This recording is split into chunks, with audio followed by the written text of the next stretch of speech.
Good evening. This is a special meeting of the Burlington Electric Commission. It is May 19th, and we're having this special meeting specifically to discuss something that we've been discussing for quite a few months, and in fact, a few years, which is a potential rate increase. First, I just want to say, because of my other position as a state representative, I will have to depart this meeting at 6 p.m. and then Commissioner Herendeen, who's our ranking member, will pick up as chair, and I will try to join in and out if I'm not needing to be on the floor. But so you'll see me pop in and out, and I apologize for that. Second of all, because we do not have a commissioner's corner or those moments that we normally have, just a heads up to the other commissioners that we'll be seeing some communication from me regarding the reappointment process that we go through every year for appointee positions like the general manager position. So you'll be seeing that in the next week or so. Otherwise, it's not on the agenda, but is there anything else that anyone from the commission would like to raise before we dig into looking at the agenda itself? Okay, hearing none. So first up is the agenda itself. I'm assuming everybody is fine with it, but now is the time to speak up if there's something you would like to raise and have be addressed.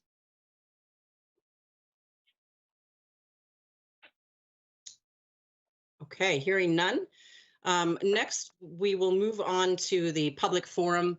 I believe we do have members of the public joining us this evening. Lori, if you could help us identify who they are. Well, I can see there's Luce Hillman, Colin Hilliard. I apologize if I'm not pronouncing these correctly. Karen Vastine and George Gattillo. Gattulo, hello. Okay. And I believe that's it. Okay, well, thank you for joining us. And we'll just go in the order that Lori, our clerk, named. So Luce, thank you for joining us, and thank you for the email shared with us earlier today. Thank you. Is it my opportunity to speak? Yes. Okay. Hello, my name is Luce Hillman. I am the Executive Director of Facilities Management at the University of Vermont. And we want to express our disappointment in the way this rate increase was communicated and the lack of collaboration between BED and the University of Vermont. We are a very important client to BED. We hold monthly meetings. Our university engineer meets every month with BED to go over projects and any issues that may be coming up. And we were really disappointed that we were not given additional notice for this increase. We did receive a phone call in the middle of April saying there was an increase coming. There were no numbers at that time given to us, so we are surprised by the 7.5% rate. We are also requesting that a detailed rate study be completed so that we can understand the impact on the different categories that we have, because we do have several different meters and different category styles in our 180 buildings. By this time, our budget for our fiscal year, which starts July 1, has already been completed. So we already have our budget numbers set aside for the coming year. That usually happens in very early in the springtime. So this is going to be a difficult fee for us to absorb in the coming year. We understand you haven't had a rate increase in quite a few years, and we understand that, but we still feel there should have been better communication and cooperation between this rate increase. We will be attending the Vermont Utility Commission meetings to express our concerns and regarding the rate proposal. Please let me know if you have any questions. Well, first of all, thank you for coming and speaking up. And I am,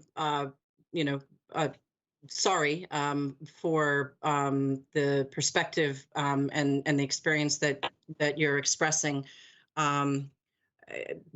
Personally, I feel like the commission at least has been discussing this at least since 2018. And it is true that specific numbers have not been articulated in large part because there has been an ongoing attempt, and in fact, this is our third special meeting, I think, in the last month, to really try to hone down and get the budget as lean as possible, so that the increase could be as modest as possible. So I hear what you're saying, Luce, and I appreciate, and I think it'll be important for you to participate in the proceeding. I wonder if, since I fly at the 30,000 foot level, if General Manager Springer would have any additional feedback. Certainly, thank you. Definitely appreciate and understand. I imagine we'll hear this, from others, that the having a rate case and having a 7.5% rate case can be challenging. We're coming out of a pandemic. It's a challenging year for a variety of different organizations. I would say that Burlington Electric, at least, has communicated with the University of Vermont multiple times about the potential of a coming rate case. Last August, I believe, we conveyed that our FY21 rates were not going to increase, but our FY22 rates were not yet determined and could be affected by the pandemic. And then we've tried in increasing specificity through the months of April and then into May to convey the range that we were looking at and then the ultimate number. The ultimate number was only determined as we sought and tried to find additional funding sources to mitigate the pandemic impact on our budget, which necessitated the various special meetings that the commission has held. And certainly we were working, up until last week to try to have the number be even lower, if at all possible, if there were funding sources to find. The only other thing I'd mention is this is really the start of a process, not the end of a process. So the notice that was provided via our public announcement yesterday was to make sure that folks could attend this meeting this evening, but also we have a budget presentation tomorrow at the Board of Finance, which is another public meeting with public forum. We have a rate case consideration at the Board of Finance and City Council on the 24th, which is another public meeting with public session. And then if we are approved to file with the PUC, that will lead to a months-long process that also is open to public participation. So ultimately, our rate case proposal will go through various vetting with public forum and input at a variety of levels of government, local and state. We certainly tried our absolute best to convey to University of Vermont for their budget planning purposes that we were uncertain about our rates in FY22 and then the range and then the ultimate number as soon as we had that information in each case. Okay, thank you. As you know, most of you know, our revenue comes from student tuition and room and board. That's where the majority of our revenue comes from. So these adjustments can certainly make impacts on our future rates also to our students. Yep. We've heard. Thank you. Thank you. And I can certainly speak for everybody that we would prefer not to be doing this, and we would prefer to not be doing it at the tail end of a pandemic in particular. But here we are. Right. We understand. It's been a tough year for the university also, as you can imagine. So we've had similar situations ourselves. Thank you, Luce. And thank you for the letter as well.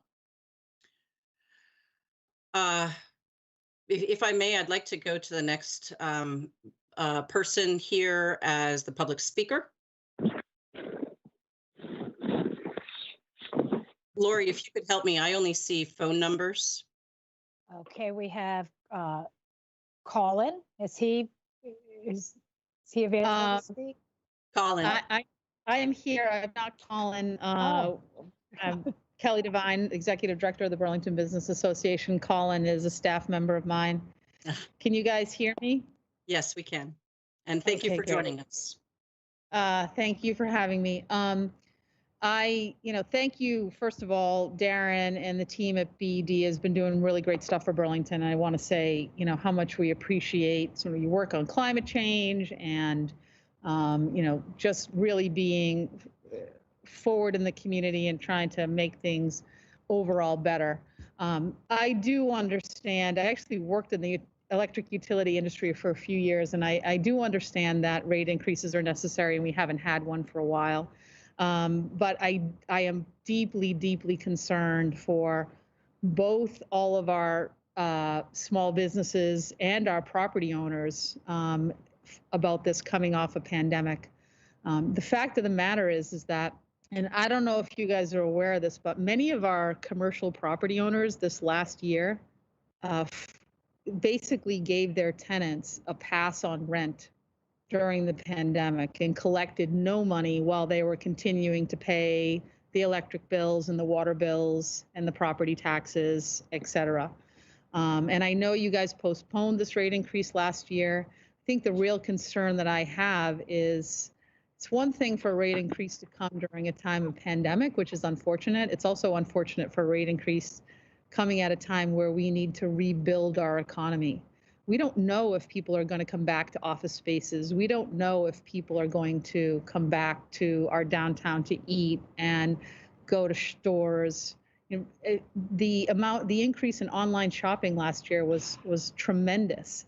And so what we're facing right now as a business community is a potential or proposed tax adjustment, which for many of our commercial properties will mean a tax increase. I know a lot of commercial property owners in the downtown whose appraisal went up 100 or 150%. So their property tax is going up. Their water bill is going up and their electric bill is going up. And I just say that to sort of make the case for the fact that, you know, ultimately all of this trickles down to those small businesses. Our businesses are owned by local people generally.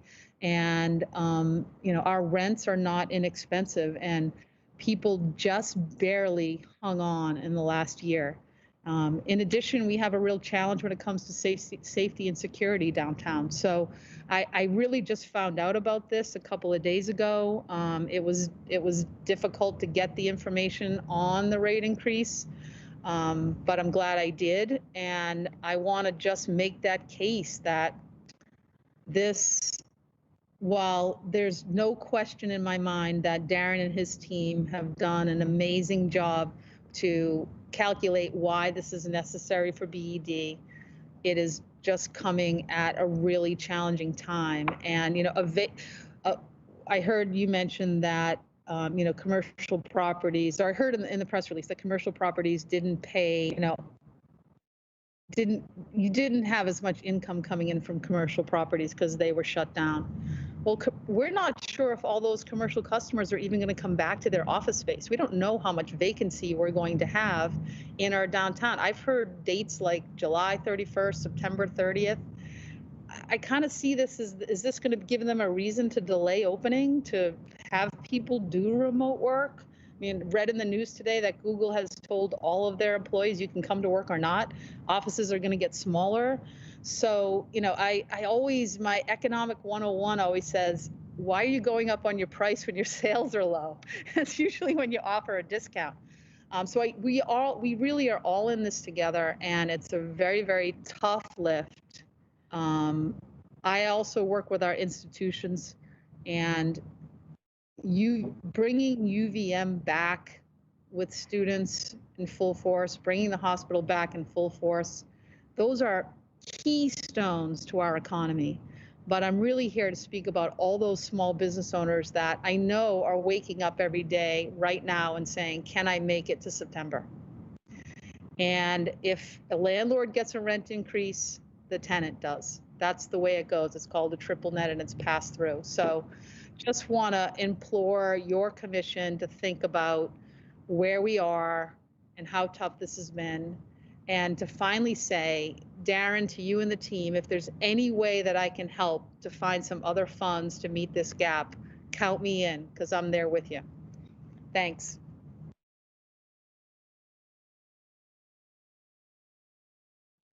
Thank you, Kelly. I'm not certain you could say it any better.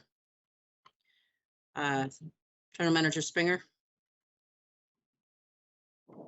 Just also want to reiterate, appreciate the comments, fully understand the challenging moment that this rate case is coming in. You know, the pandemic has created a challenge for so many in the community.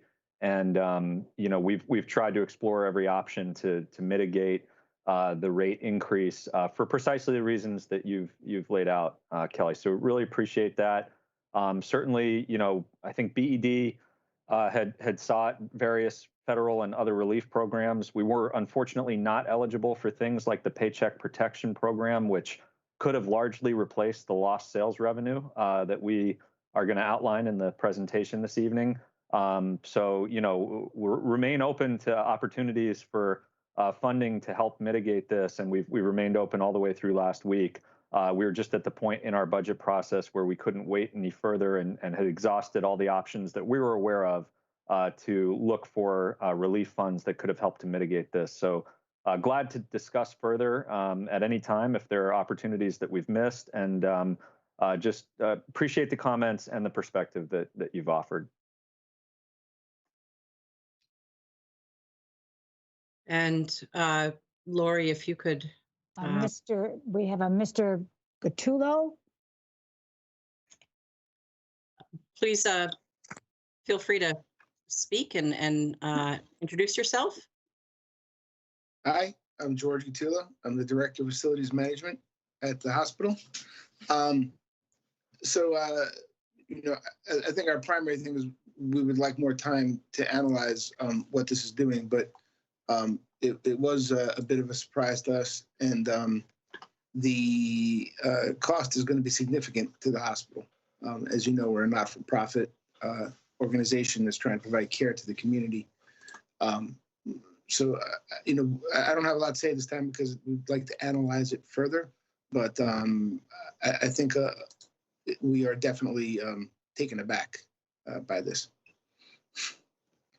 Thank you. Thank you. And we have Karen Bastine. Hi, Karen. Hi there. Thank you for having us. And I work with George. So I work with the UVM Health Network in the Office of Government and Community Relations, and just really appreciate that we're able to join you all tonight. And I just want to echo a lot of the comments from George and Kelly and Luce, just to say that one of the things that I've been really appreciative of this last 16 months or 14 months, I'm kind of losing count from the time warp of the pandemic. I've really appreciated the partnership, the strong partnership that all of our organizations have had with the city. I think that we shared in really strong leadership amongst our organizations. And just to note things that have already been said is that everybody is feeling the impact of the economic uncertainty caused by the last 14 months. And that said, and I think George said it well, is that, we're here, the two of us are really here to learn more, looking forward to the presentation that Darren mentioned. We do believe that this will be a significant unbudgeted financial impact for UVM Medical Center.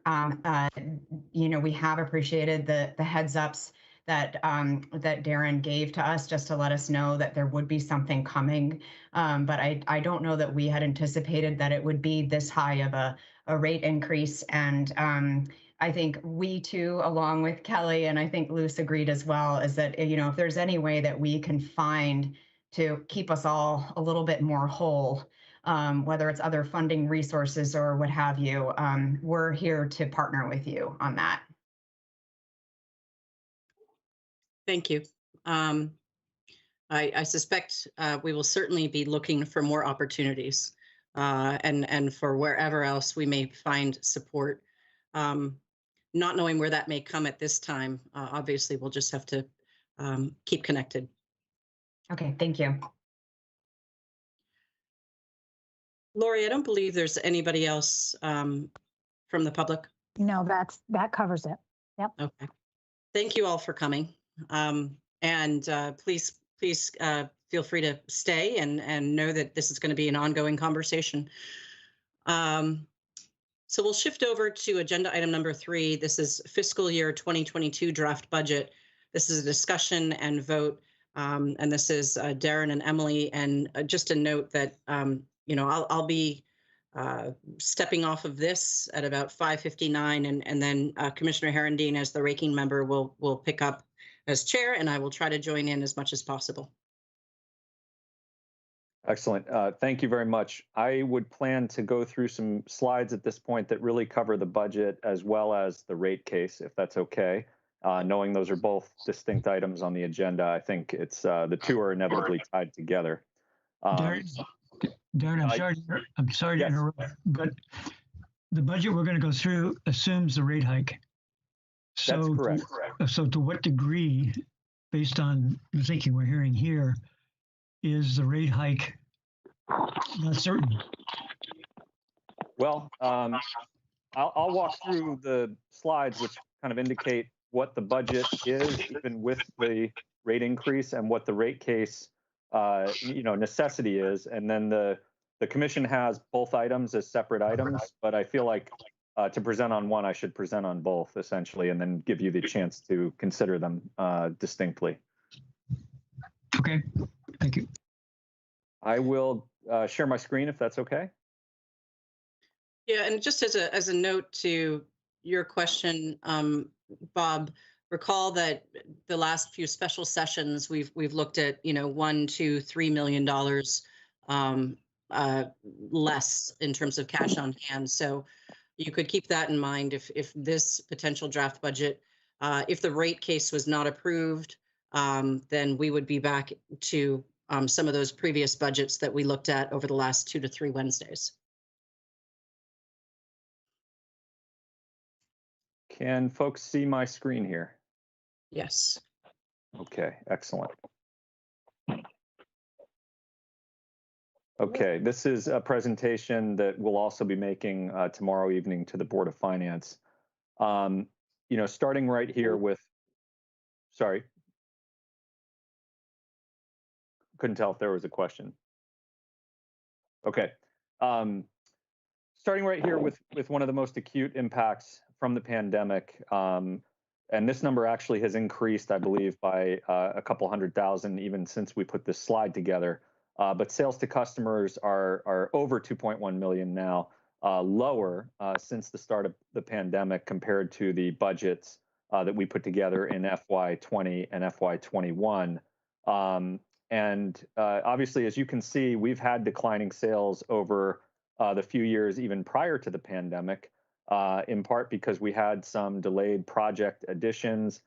We had some customer loss during that period of time, and those additions that haven't shown back up. So there was some deterioration in sales, even going back to FY16, 17, and 18, but really a significant decline driven by COVID during the periods of FY20 and 21. So 2.1 million and really a little bit more than that now in lower sales to customers during that time. Another distinct impact from the pandemic is customers being behind on their bills. We have, as the Commission knows, suspended disconnections for non-payments through the course of the pandemic to provide relief for our customers. We've done that even when there have been pauses in the state moratorium around that policy. As you can see, February of 2020 being the last non-pandemic month on this graph, you can see that rearages grew.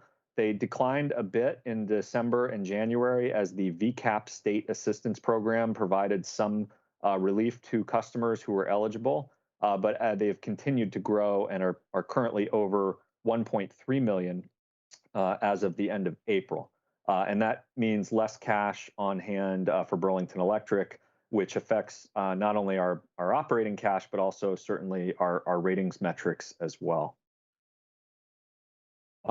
This is something that we've talked about a number of times at the Board of Finance and with the Commission, but really BED has moderated the growth significantly in controllable costs. If you look back at the period between FY7 and FY16, it was a 5.84%. Since then, it's been at 3.55% on average. And the reasons for that are multiple, but I think we can credit the reorganization effort that moved us from having 133 full-time positions down to 120 in FY16, and we're actually even lower now. We're at 118, but that reorganization helped with lowering controllable costs or the growth in controllable costs. FY19 to FY20, We were able to do a blend and extend, as the commission remembers, on our Sheffield wind contract that yielded savings in our power supply budget and helped us at that time avoid a rate case in FY20. I don't know if that's fully represented here. I don't think power supply costs are, but we've made a number of efforts over the past few years to control costs in the power supply budget and controllable expenses. And then we have some expenses such as transmission, state and regional transmission expenses that go up that we can't control. Those are up 1.5 million between FY21 and FY22.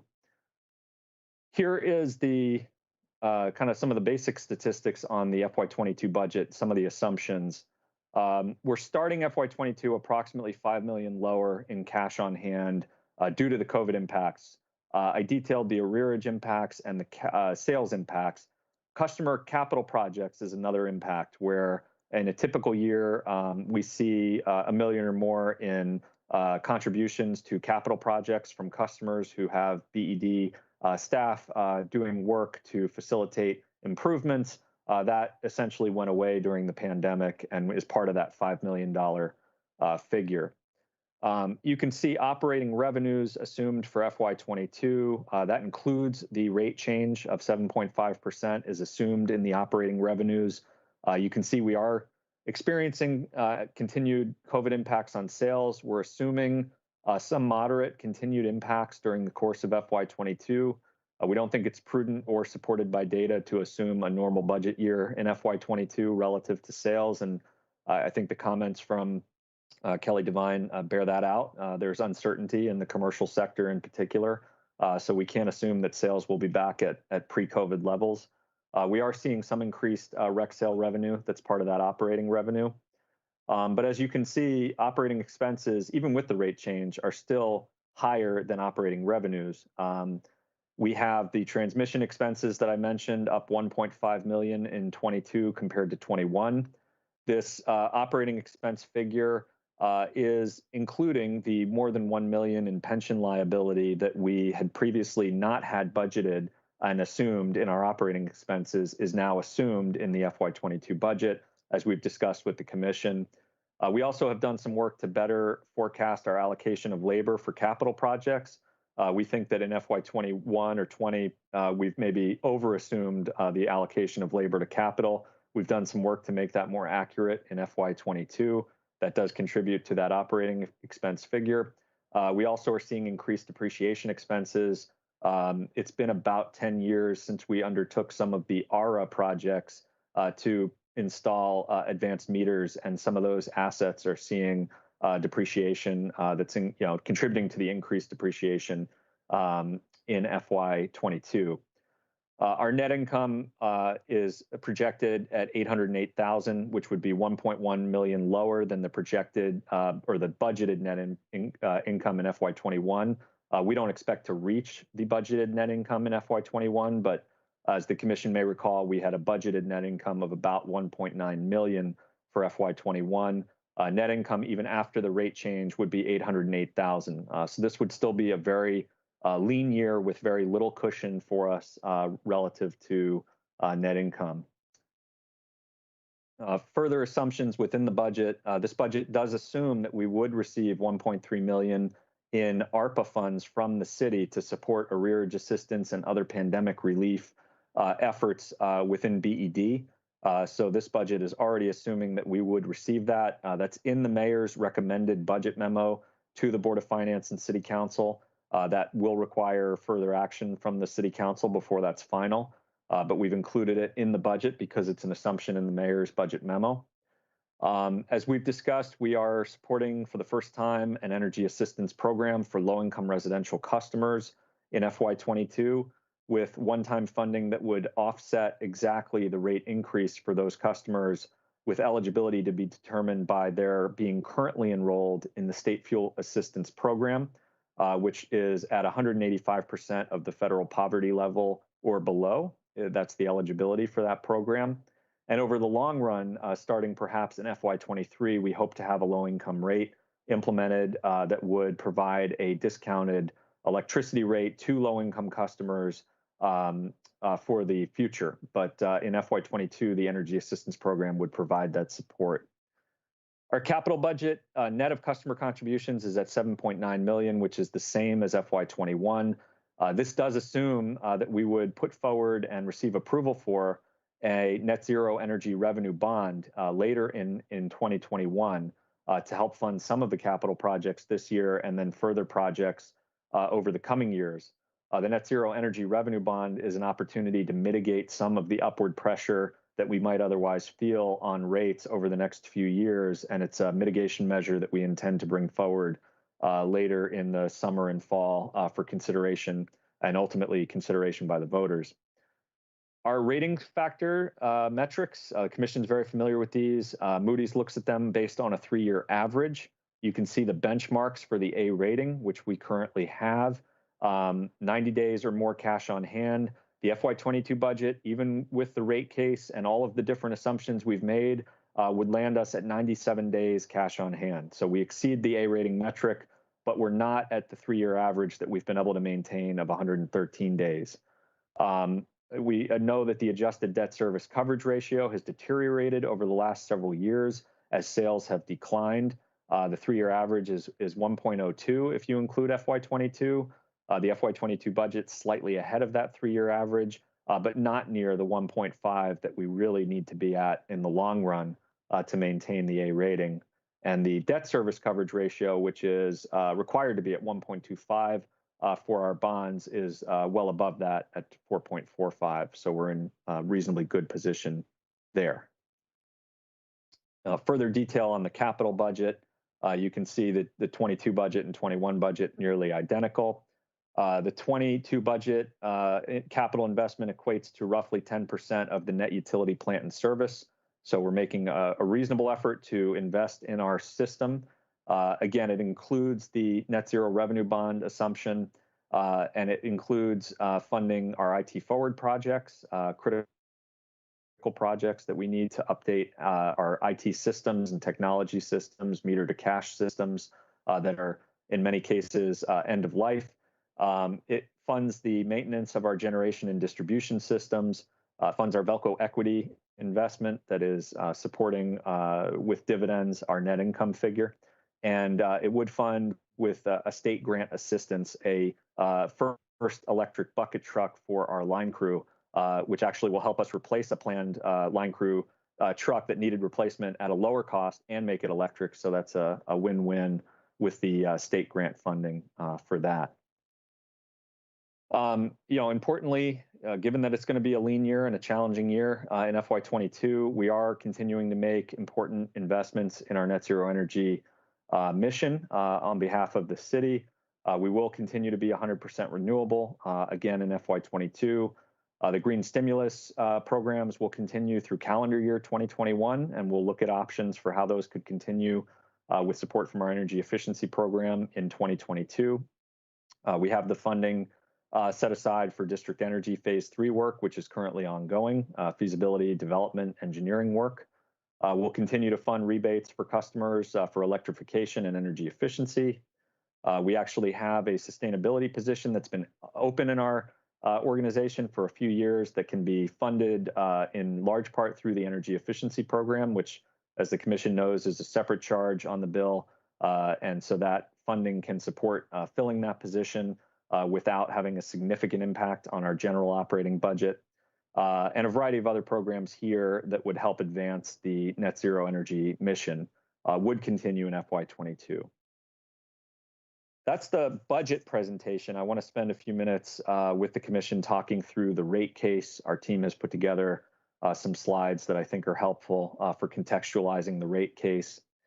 This is BED's rate change history dating back to 1980. As you can see, there have been some significant double-digit rate increases during that time. The last change was an 11.33% rate increase in 2009. We've had the remarkable 12-year run since then of holding rates steady, and you can see the proposed 7.5% increase on the 2021 calendar year as part of this. You can also see other utility rate changes over that same period of time. One of the things we look at is just BED electricity compared to other commodities, in particular, the rate of inflation. We are the green line at the very bottom of this chart. You can see the uptick after 2020 for the proposed rate increase. Despite that uptick, we are still well below, significantly below the rate of inflation during the 12-year period during which we held rates steady. So in other words, if we had been raising rates just at the rate of inflation for the past 12 years, they would be significantly higher than they are today. So we are delivering a strong value for our customers, even with this proposed rate change. Residential rates relative to the other Vermont utility average and the New England average, you can see residential rates for BED remain, even after the proposed rate change, significantly lower than the Vermont and New England averages. Commercial and industrial rates, if you go back to 2010, when the year immediately following our last rate change, we were significantly higher than the Vermont average for commercial and industrial rates. By holding rates steady over the last 12 years, we've actually been able to dip below the Vermont average. With the proposed rate change, we would go again slightly above it, but we're still well below the New England average, and I think we've brought ourselves closer, far closer to the Vermont average than we were after our last rate change in 2009. And then this combines all rates, total cost to serve. Again, we're the green line at the bottom. Even after the rate change, we would still have total rates that are lower than the Vermont average and lower than the New England average. Here's another way to look at that. You can see the blue line representing our current rates and the green line representing our rates after the proposed rate change. You can see under the residential comparison, we would still be lower than every other state average in New England, including the Vermont average. You can see with commercial and industrial, we would be slightly above the Vermont average and above the Maine average, but still lower than 4 other New England states. And then you can see in the total rate comparison, currently we are lower than in all the other New England states and the Vermont average. After the proposed increase, we'd be slightly above Maine, but still lower than the remainder of the state averages for electricity. This is residential tail block rate comparison. I think this is somewhat important as we look at electrification and people switching to electric vehicles and heat pumps. We want to maintain a competitive cost for them to electrify. The line that shows the EV rate cost is included in the current rate and proposed rate segments here. The proposed rate is in dark green. And you can see that the EV rate is actually cheaper than any other utilities residential tail block comparison rate. And obviously being able to do something for heat pump rates as well as EV rates would help us continue to be even more competitive for electrification in the future. And that's something that we are exploring. Finally, the energy assistance program that we've proposed, we want to look at the bill impacts for residential customers here. We mentioned in the press release that for our commercial customers, I believe more than 2/3 or about 2/3 are on the small general service rate. That rate bill impact would be roughly $6.60 a month. Here we're looking at residential customer bill impacts. For all residential customers, the average bill impact would be $4.92 a month. We did some analysis to look what the low moderate income bill impact would be, and it's roughly $4.27 a month increase. However, as we've noted, the energy assistance program would offset that entire cost for our low income customers who qualify for the state fuel assistance program, and they'd be able to enroll in this temporary energy assistance program with BED and see a bill credit on their bill each month that would offset the rate increase for FY22 with the goal of providing a long-term low-income rate starting in FY23. And those are the slides that we have for the commission and for the presentation. And I will come back to the call here and stop sharing my screen.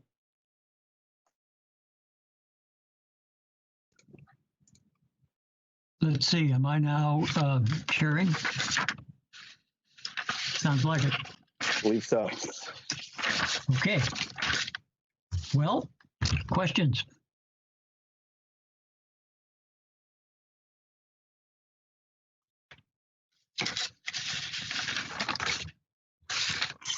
Well,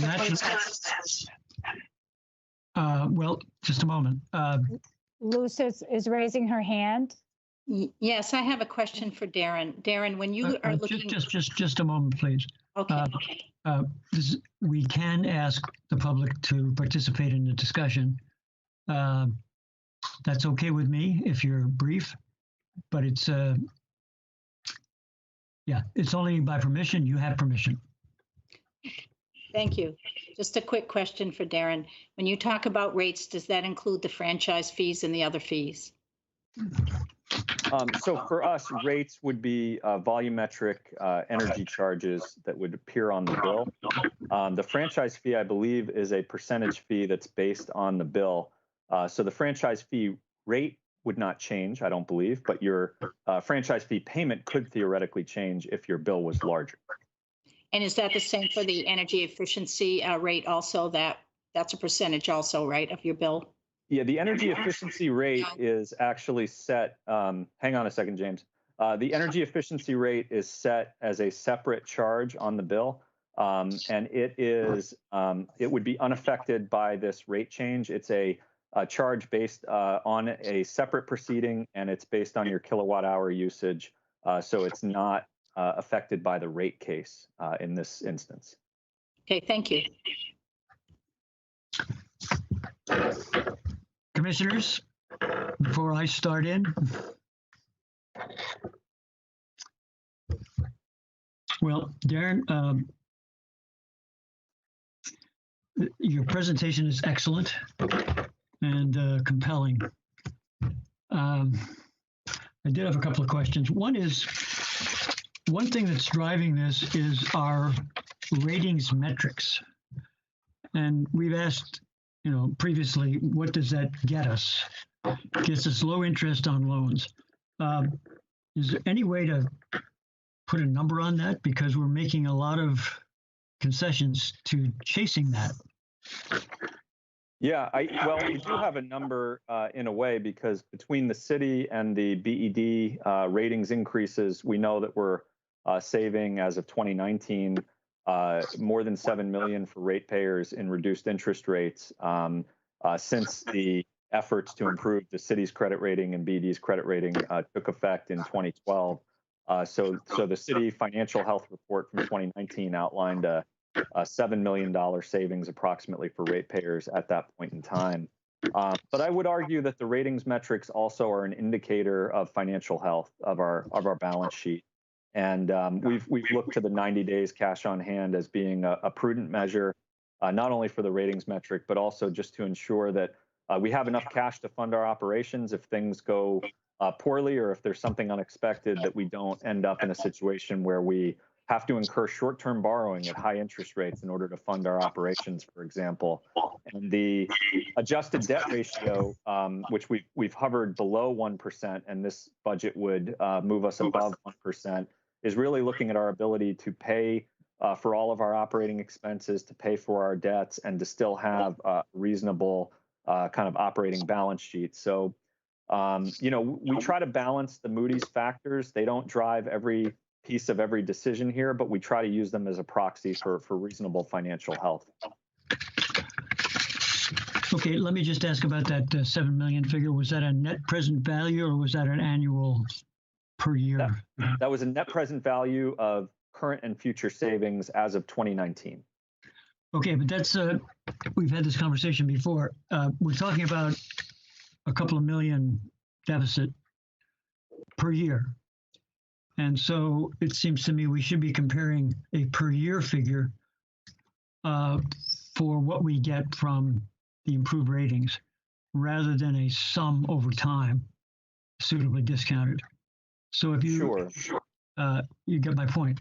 It's a cash instead of a cash flow issue, rather than one here. It's cash flow on one hand, and it's money in the bank, so to speak, otherwise. No, understood. And I think the most immediate kind of potential benefit of having a strong credit rating is if we do pursue a net zero revenue bond this fall, our credit rating will directly determine our interest rate on that revenue bond, and we'll have the opportunity to save our customers significantly, potentially, on interest rates there, while we take steps to fund a number of our different programs and capital projects in a way that mitigates some of the rate pressure. So in the immediate term, if we think about the credit rating, keeping a strong credit rating will benefit us if we go for the net zero revenue bond.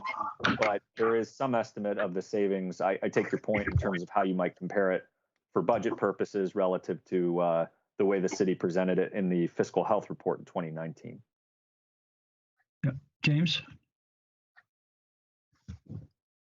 Can I just add one quick thing on that, Darren, too, which is our market contracts for power and potentially and for RECs also are indexed or have an effect of our credit rating too. So again, it affects that as well. Okay, questions from other people?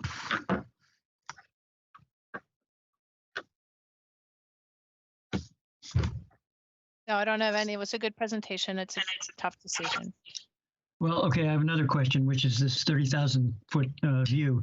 At the end of the last meeting, I asked what our debt service was, and yes, you can look it up. It's about 12% of our annual budget. And I think we have something on the order of $60 million in debt, something like that. What's the right number? Are we appropriately in debt? Are we too much in debt? Are we paying too much interest? I already know part of the answer is the interest rates are so low, don't sweat it. But well, that is part of the answer, I think, in the immediate term, because one of the items that we're bringing forward tonight is a financing item for one of our IT forward projects where the interest rate is incredibly attractive, and it makes sense to incur the additional borrowing because it will mitigate cash on hand challenges for the upcoming fiscal year and provide us with attractive financing. I do think that we've actually reduced our debt load over the past few years, but I think that the adjusted debt service coverage ratio is partly a proxy for the question that you're asking. In terms of how much debt we have, how much debt we're paying relative to our operating revenues and expenses. The adjusted debt service coverage ratio takes all of those into effect, and then also looks at things like the city pilot payment, which might not be included in other ratios that we have for ratings metrics. So being above 1 in the adjusted debt service coverage ratio, and ideally being closer to 1.25 or 1.5, is a good indicator that we are balancing our debt needs and an appropriate use of financing with the revenues to pay back the debt. I don't know if Emily has other thoughts to add on that. Yes, I would also add that the other thing to consider, I think, is the level of capital investment we need to make to keep our plant and in good health and condition, and the degree to which we are sort of funding that long-term asset with long-term financing sources, bond issue debt being, the primary source of that long-term financing for us. And with our relatively strong credit rating and now the city's improved credit rating, we've been able to borrow for those bonds at attractive rates, right, which help keep ratepayer rates low. And so I think that's, Darren is correct, right, that the adjusted debt service coverage ratio indicates sort of our ability to fund debt, our capacity to pay debt service at a certain level. But then there's also analysis of how much we're investing in capital each year, how much of that capital investment is covered by long-term bonds versus how much are we funding out of current, cash sources of funds. And is that balance correct? And are we leveraging our debt capacity, high enough? Or are we making the most of our ability to borrow at low rates through our revenue bond and geo bond issuance authority? Okay. I'm as usual playing devil's advocate, saying if we had to do something dramatic, what would it be? But I don't need an answer for that. I do hear you say though that certain of our assets are depreciating, and that means life is going to be more expensive in the future. And okay, it was sort of implied today. Sorry, I inferred today that the 7.5% is still a little negotiable. and might be affected by input in the public and city council, and of course, later from the utility commission. What about that? And also, what about the idea of a phased in rate hike, ramped up? Two good questions. I can speak to those. The 7.5, we feel, given all current assumptions, is the minimum necessary to fund our operations responsibly in FY22, produce at least some positive net income, and maintain healthy Moody's ratings metrics. Again, not ratings metrics that are fully at the level that we want them to be, particularly the adjusted debt, but at levels that we feel comfortable with in terms of financial health. These two questions are linked. If we had been able to receive additional funds to mitigate some of the pandemic impacts, be they local, state, or federal relief funds, we would have had a larger cash on hand reserve, and we might have been able to have something like a 2-year staggered increase, 4.5% this year, 4% next year, for example, instead of 7.5% this year. We would have suffered further with our adjusted debt service ratio in that scenario. We might not have even been able to hold it quite above 1.0 in FY22, but we might have been willing to consider doing that if our cash on hand was high enough in that scenario to give us cushion to essentially operate at a loss during FY22. Absent additional funds, we don't feel we can propose a lower rate case than the 7.5. And in fact, using the Department of Public Service metrics for what the rate need would be, we believe we could justify up to a 12.5% rate case using the regulatory metrics that are typically associated with a rate case. We certainly don't want to do that. We're not seeking that. We understand that that would be even more challenging for the community. So 7.5 is the lowest number we feel comfortable proposing to safely operate and maintain financial health during FY22. If next week somebody said, "Hey, here's $2 million of relief funds that will help offset your lost sales," we could certainly look at a change. But we went up until last week working every possible effort to achieve that outcome. And despite the relief funds that we have access to potentially for arrearage assistance from the city and state, we don't see any other further avenues at this point in time for additional relief funds.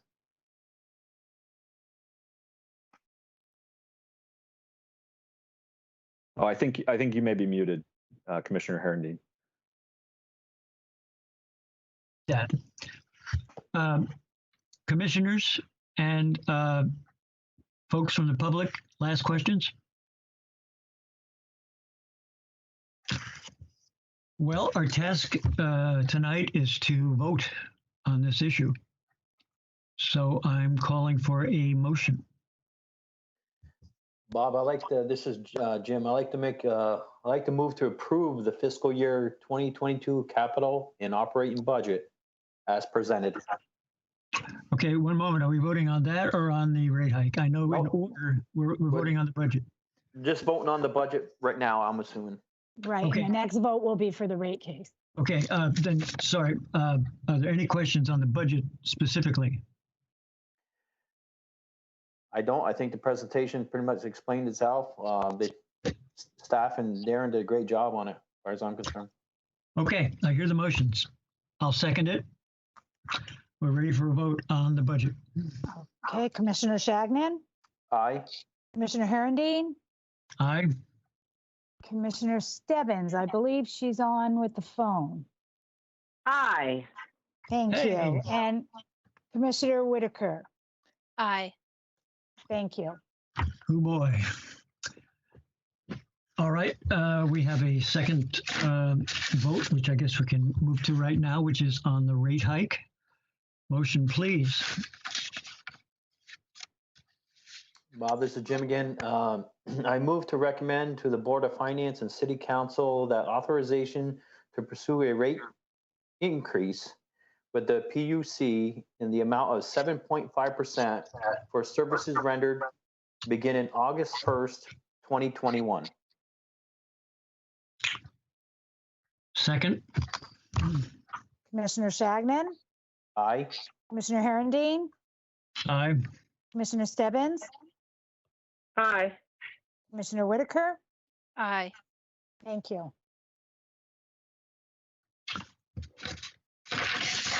Next on our agenda is financing of IT Forward project. Emily, please.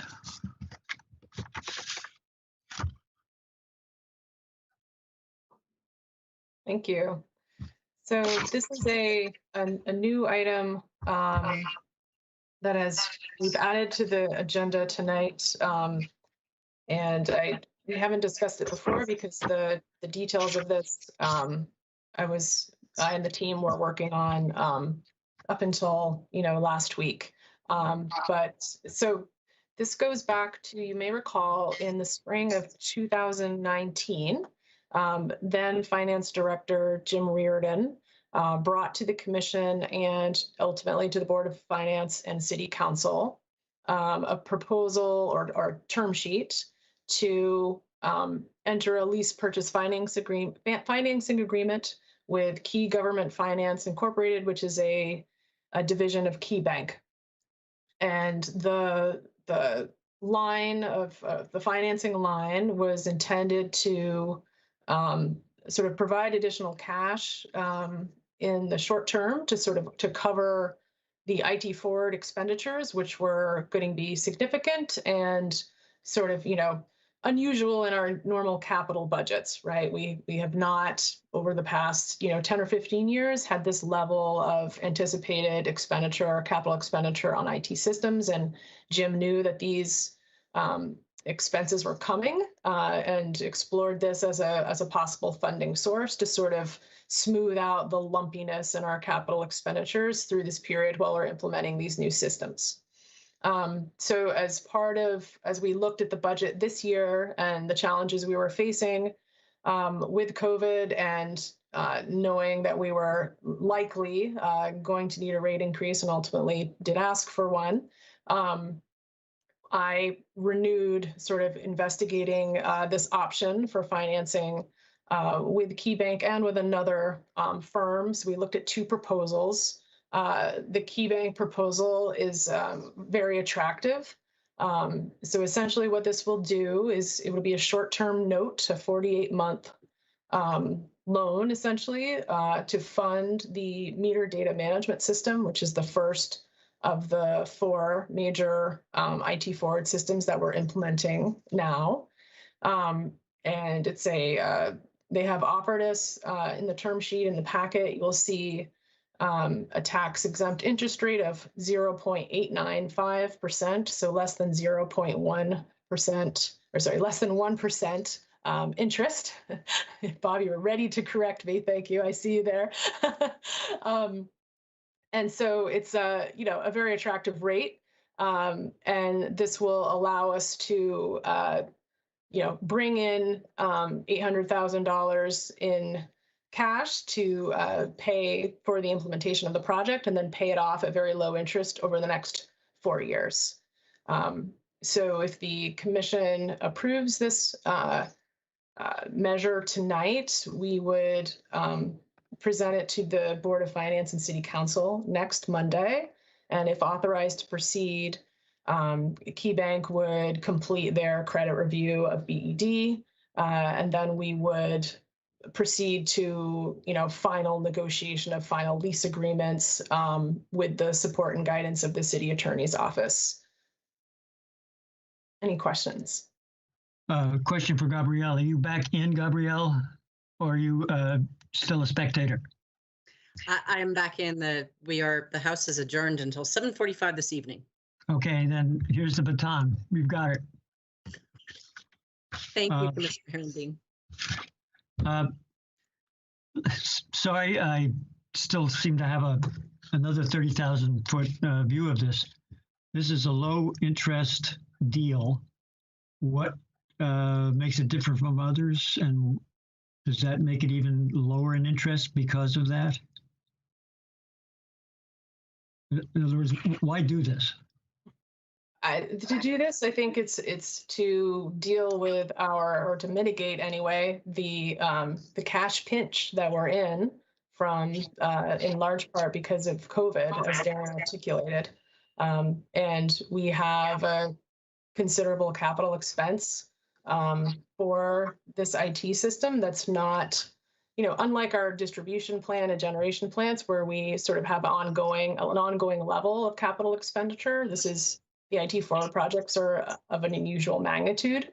And as I said, it's a way to bring cash in at an attractive and low rate while we need it to help maintain that days cash on hand balance at the end of FY22. My recollection, if it's helpful, is that when we put this budget together, even with the rate case, we were at 92 days cash on hand, roughly, and that this financing arrangement at such low interest rates was able to bump us to 97 days and give us a little bit of cushion against the 90-day metric that we ascribe to. Yes, thank you, Darren. That's exactly right. Okay, we can't get this kind of interest for everything, I presume. Yeah, right. Okay. Dang. All right, thank you. Questions from other commissioners?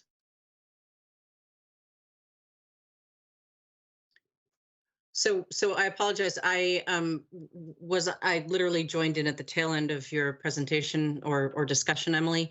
In review, back in 2019, we did agree to that 1.5 million. And is this is an additional 800,000? No, sorry, No. I probably but if I'm voting, I should know. Yeah, of course, no worries at all. Yes, so the commission, the Board of Finance, the council approved a term sheet at 1.5 million. And that was essentially the authorization to then execute an actual lease purchase finance agreement, which we ultimately have not acted on yet, right? We never completed a transaction after the 2019 approval. In part because we had not yet completed the procurement process for IT Forward. So now that we're at the point where we have completed that procurement process, we are moving forward with an implementation, I decided to revisit and get sort of fresh term sheets for both from Key Government Finance and another financial services firm, just to explore that option that Jim had set up for us in spring 2019. That makes sense. So this would commit us at this stage only up to the $800,000 level. Okay. Thank you for the clarification. I wouldn't mind a 0.9%, but. And this is only money that you'll use if you need it, right? Yes, that's right. It would be because we have begun the MDM implementation. We've already made a small percentage of payments to the vendor, like a small percentage, of the overall project. And we could, this is all subject to, final term negotiation with Key Government Finance, but the way they described it to me is that we could receive cash at closing for the amounts that we have been invoiced for and can prove payment on to date. And then the remainder of the funds would go into an escrow account. And then as we were invoiced by the software vendor for the work on the project, those invoices would be paid out of those escrow funds, so that the balance of the escrow account essentially would be down to zero when the project was completed and we had accepted the software. Thank you. Mm-hmm. And if we were not to do this, what would be Plan B? We would fund it out of cash, right? And to Darren's point, this measure allowed us to bring forward a 97 days cash on hand budget with this financing included, this funding source included, as opposed to a 92 days cash on hand on June 30th without it. Commissioners, other questions or feedback or thoughts, or is there a readiness to make a vote?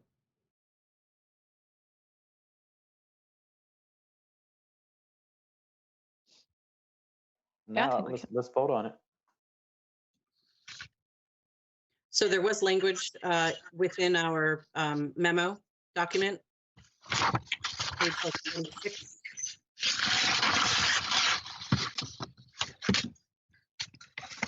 And while someone pulls that up, I just want to throw out there that it'd be great if you can give us, periodic updates in terms of how this works out.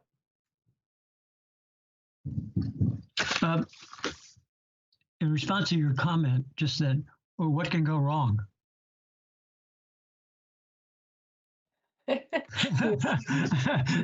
Sorry, Gabrielle. I'll blame you. You can blame me. Go ahead, Emily. I think it's a fixed interest rate, right, over the course of the loan. So I don't think there's interest rate risk to be considered. Perhaps interest rates could fall even lower, and we would be, have missed out on an even lower rate. I think that risk is also low, given how low the interest rate is.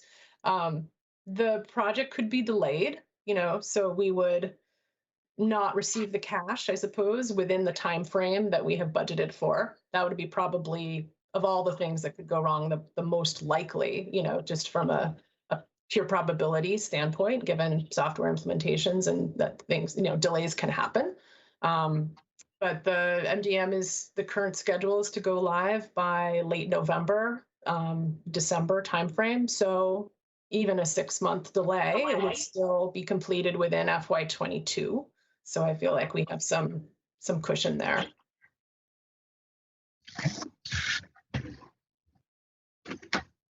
Okay. Jim, did you want to make a motion? Sure. I'll make the motion. I move to recommend to the Board of Finance and the City Council authorization for Burlington Electric Department to enter into a lease purchase finance line agreement with KeyBank for an amount not exceeding $800,000 for information technology investments. Second. Roll call. Commissioner Shagnon? Aye. Commissioner Herendeen? Aye. Commissioner Stebbins? Aye. Commissioner Whitaker? Aye. Thank you. Thank you. And thank you also for catching me up. I know everybody else had just heard that, so I appreciate everybody's patience. And now we have our annual fiscal year 2022 general obligation bond. This is also a discussion and vote, and still with Emily. Yes, thank you, Commissioner Stebbins. So yes, as you know, the commission annually votes to recommend to the Board of Finance and the City Council that we receive that BED issue a general obligation bond under the city's general obligation charter authority in the amount of $3 million. That $3 million is included in our budget, assumed in our budget that you just voted on as a source of funds for FY22. This year, as last year, the city will be issuing a bond anticipation note in July, and then that bond anticipation note will have a term of about 12 to 14 months, and then it will be converted to a general obligation bond in FY23, the fall of 23. So this year, the city will issue a new bond anticipation note for all of its FY22 general obligation borrowings, and then it will later this fall convert last year's bond anticipation notes into general obligation bonds. So the way the city has this new practice they have adopted of bond anticipation notes followed by general obligation bond issuances just changes the process and the language that you approve, essentially, the language you use in the motion to approve the borrowing, but the end result is the same, a general obligation bond of $3 million that's assumed in our budget as a source of funds.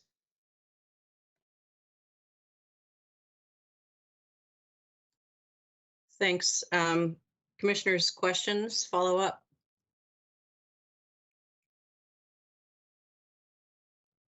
sorry for this, but over the past, have we basically spent these monies? Yes, we have. Okay. In full.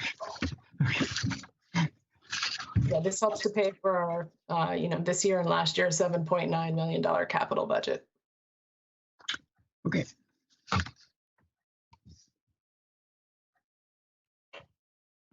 Other questions? No, it seems straightforward. I mean, this is the way that the budgeting works, right? So Hence the annual nature of it. If someone would like to make a motion. Sure. This is Jim again.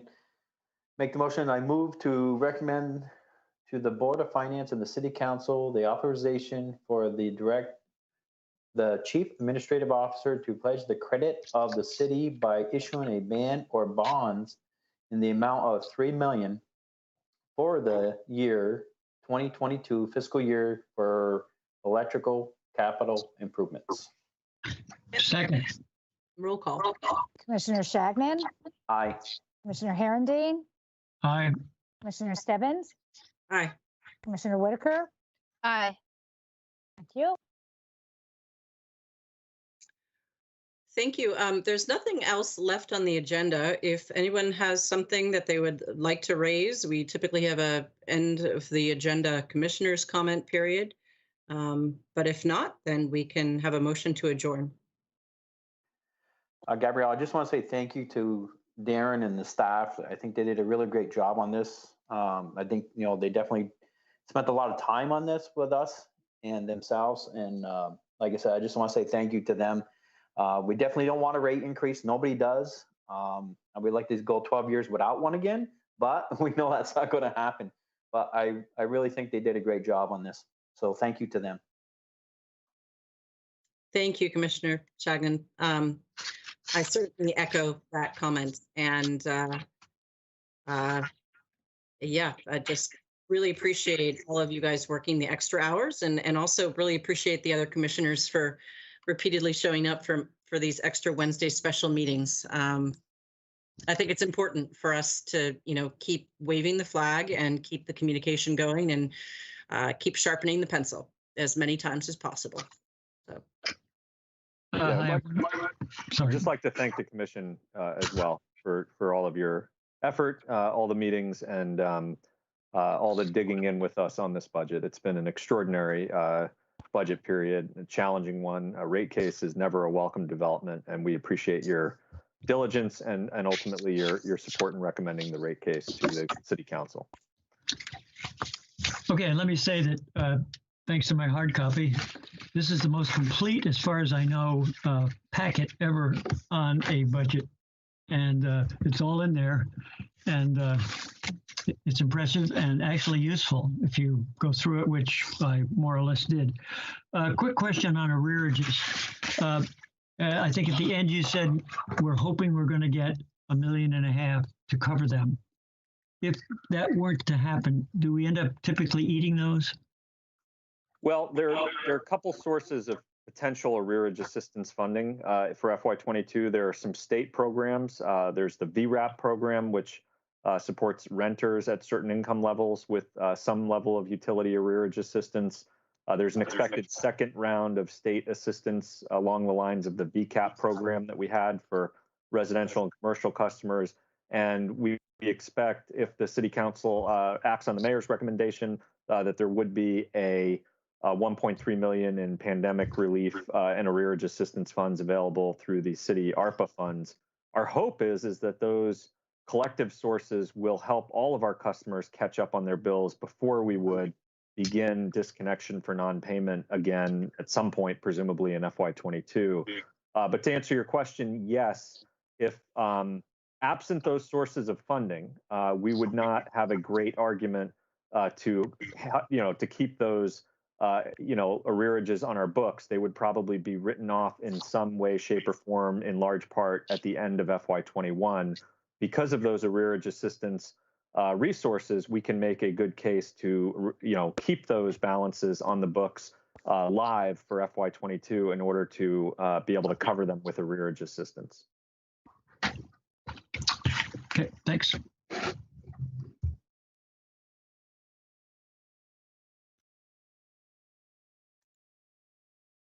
Anything else? Okay. If we could have a motion to adjourn. I move that we adjourn, and I won't see you for a couple of weeks. Second. I'll second. Commissioner Shagnon, Aye. Commissioner Herendeen, Aye. Commissioner Stebbins, Aye. Commissioner Whitaker. Aye. Meeting adjourns at 6:48. Thank you. Thank you. Good night. Thank you.